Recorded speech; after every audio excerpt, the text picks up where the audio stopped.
Maka hari ini semua problematika kehidupan ini haruslah kembali kepada aturan Islam, kembali bersumber kepada Al-Quran.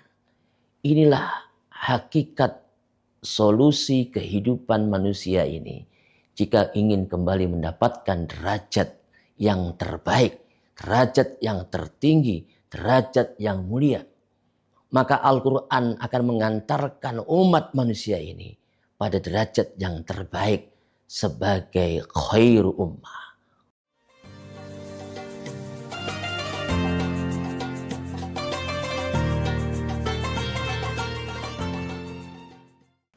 Assalamualaikum warahmatullahi wabarakatuh. A'udzu billahi samiil alim minasyaitonir rajim. Bismillahirrahmanirrahim. Alhamdulillahilladzi 'allama bil qalam, 'allamal insana ma lam ya'lam. Asyhadu an la ilaha illallah wahdahu la syarikalah wa asyhadu anna Muhammadan 'abduhu wa rasuluhu la nabiyya wa la rasula ba'dahu. Allahumma shalli wa sallim wa barik ala sayyidina Muhammad wa ala alihi wa sahbihi ajma'in. Amma ba'du. Qala Allah Ta'ala bil Qur'anil Karim. A'udzu billahi minasyaitonir rajim. Bismillahirrahmanirrahim. Alif lam mim. Dzalikal kitabu la raiba fihi hudan lil muttaqin. Wa qala aidan syahru ramadhan alladzi unzila fihi al-Qur'an hudan linnas wa bayyinati minal huda wal furqan. Shadaqallahul azim. Para pemirsa yang dirahmati oleh Allah Subhanahu wa taala. Alhamdulillah, Ramadan Allah jadikan untuk kita sebagai bulan kemuliaan bagi siapapun hamba-hamba yang beriman kepada Allah dan mengikuti petunjuk yang dibawa oleh baginda Rasulullah Muhammad sallallahu alaihi wasallam menjadi amal-amal kebaikan. Ramadan pula dijadikan oleh Allah Subhanahu wa taala sebagai bulan diturunkan Al-Qur'an sebagai petunjuk untuk manusia, hudan linnas wa bayyinati minal huda wal furqan. Penjelasan tentang petunjuk itu sekaligus menjadi pembeda dalam amal-amal dan hukum-hukum perbuatan manusia. Para pemirsa rahimakumullah, kita tentu ketika menjalani kehidupan ini haruslah mengikuti apa yang telah ditetapkan oleh Allah Subhanahu wa taala menjadi petunjuk untuk kehidupan manusia. Tentu maksud diturunkan Al-Quran ini akan menghantarkan manusia berada di jalan yang ditentukan oleh Allah Subhanahu wa taala.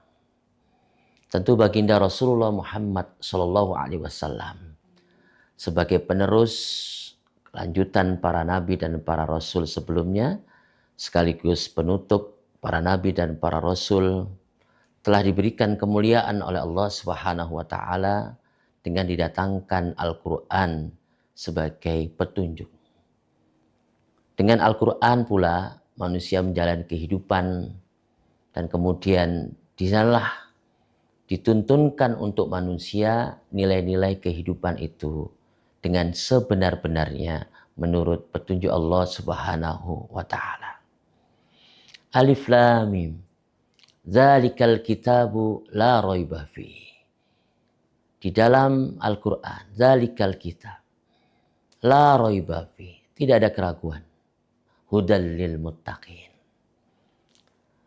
Selaras dengan apa yang kemudian Allah harapkan agar kemudian di bulan yang mulia ini sebagaimana firman-Nya, ya ayyuhalladzina amanu kutiba alaikumus syiyamu kama kutiba alal ladzina min qablikum la'allakum tattaqun.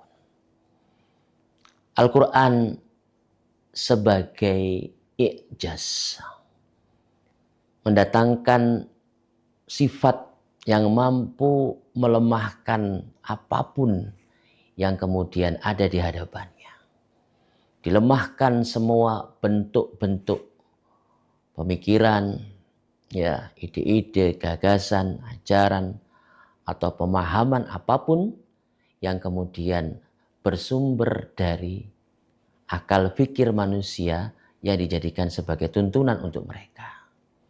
Tentu manusia dengan derajat kelemahannya, ketidaktahuannya, ketidakmampuannya, menunjukkan kelemahan dan menunjukkan berhajat untuk diberikan petunjuk. Manusia kemudian mencari petunjuk itu, dan petunjuk itu didatangkan oleh Allah Subhanahu wa taala melalui Rasulullah Muhammad sallallahu alaihi wasallam.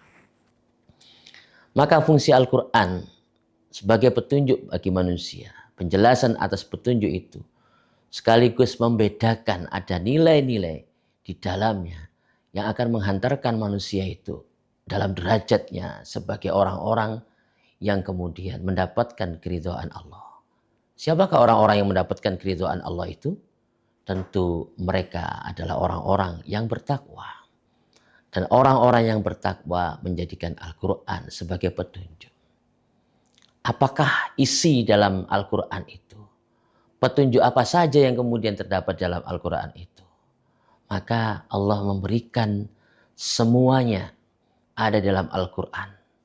Kemudian dijelaskan oleh baginda Rasulullah Muhammad SAW dengan perkataan beliau, dengan perbuatan beliau, sekaligus diamnya Rasulullah SAW terhadap aktivitas atau perbuatan amaliyah-amaliyah yang ada di sekitar beliau pada saat beliau hidup. Para jamaah rahimakumullah, maka dengan petunjuk itu, kemudian Al-Quran menjadikan apa-apa yang tidak diketahui, tidak dipahami oleh manusia, maka dituntunkan oleh Allah Subhanahu wa taala agar kehidupan mereka menjadi kehidupan yang kemudian mengerti terhadap nilai-nilainya. Maka kita kenali ada sesuatu dalam Al-Quran yang berkaitan dengan perbuatan. Maka di situ ada perintah untuk dilaksanakan, yakni wajib. Hukumnya wajib. Atau ada perintah di mana kemudian kita sebut sunnah. Dilaksanakan mendapatkan keutamaan-keutamanya. Kita kenal juga ada perintah yang dihukumi, perintah perbuatan yang dihukumi mubah. Kemudian ada makruh dan haram. Oleh karenanya itu, para jamaah rahimakumullah, pilihan kita untuk menjadikan Al-Quran sebagai petunjuk di kesempatan bulan Ramadan yang mulia ini, marilah kita optimalkan dengan sungguh-sungguh agar menjadikan apa-apa yang kemudian Al-Quran itu yang dikehendaki oleh Allah Subhanahu wa taala sebagaimana difirmankan di dalamnya, yaitu hudal lil muttaqin, petunjuk bagi orang yang bertakwa. Baginda Rasulullah Muhammad sallallahu alaihi wasallam bersabda, "Taraktu fikum amroini lan tadilu ma tamassaktum bihima, kitabullah wa sunnati Rasulullah." Aku tinggalkan untuk kalian dua perkara yang kalian tidak akan tersesat selama kalian berpegang kepada keduanya, yaitu Al-Quran dan As-Sunnah. Maka dengan melihat fakta kekinian di kesempatan bulan yang suci ini, dari semua peristiwa yang ada, yang hari ini ketika manusia bingung menentukan solusi terhadap kehidupannya, di antara gagasan ideologi-ideologi kufur yang berkembang, maka sejatinya kembali kepada Al-Quran, kembali kepada syariatnya, kembali kepada apa yang Allah kehendaki adalah pilihan cerdas bagi orang-orang yang bertakwa. Maka tidak ada jalan keluar yang terbaik kecuali kembali menjalankan Al-Quran, mentadaburi Al-Quran, mengamalkan Al-Quran, dan menjadikannya sebagai undang-undang tertinggi di dalam kehidupan manusia. Adakah undang-undang yang terbaik selain dari Allah Subhanahu wa taala? Adakah tuntunan terbaik selain tuntunan dibawa oleh baginda Rasulullah Muhammad sallallahu alaihi wasallam? Dan adakah agama yang lebih mulia selain agama Islam yang mampu menuntun kehidupan manusia di jalan kehidupan yang mendapatkan keridhaan Allah Subhanahu wa taala? Maka hari ini semua problematika kehidupan ini haruslah kembali kepada aturan Islam, kembali bersumber kepada Al-Quran. Inilah hakikat solusi kehidupan manusia ini. Jika ingin kembali mendapatkan derajat yang terbaik, derajat yang tertinggi, derajat yang mulia, maka Al-Quran akan mengantarkan umat manusia ini pada derajat yang terbaik sebagai khairu ummah.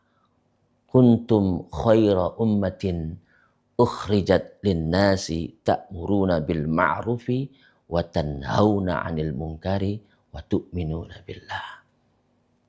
Pemirsa yang dirahmati oleh Allah Subhanahu wa taala, mari kita jadikan diri kita, keluarga kita, masyarakat kita, bahkan semua lapisan masyarakat terbesar hingga negara ini kembali kepada Al-Quran. Dan inilah satu-satunya jawaban terhadap apa yang sedang dicari oleh manusia untuk menghantarkan dalam solusi kehidupannya. Mudah-mudahan bulan Ramadan ini kita hidupkan kembali Al-Quran. Kita hadirkan kembali Al-Quran sebagai petunjuk, sebagai amaliyah, sebagai tuntunan terbaik bagi kita umat Islam. Mudah-mudahan Allah Subhanahu wa taala menjadikan hati kita mendapatkan petunjuk cahaya dari Al-Quran. Mudah-mudahan keluarga kita adalah keluarga-keluarga yang senantiasa cinta membaca, mengamalkan, mentadaburi isi Al-Quran. Dan mudah-mudahan umat ini juga akan kembali dalam kedudukannya yang mulia sebagai umat yang terbaik dengan Al-Quran. Hadanallah wa iyyakum ajma'in. Ihdinas siratal mustaqim. Wassalamualaikum warahmatullahi wabarakatuh.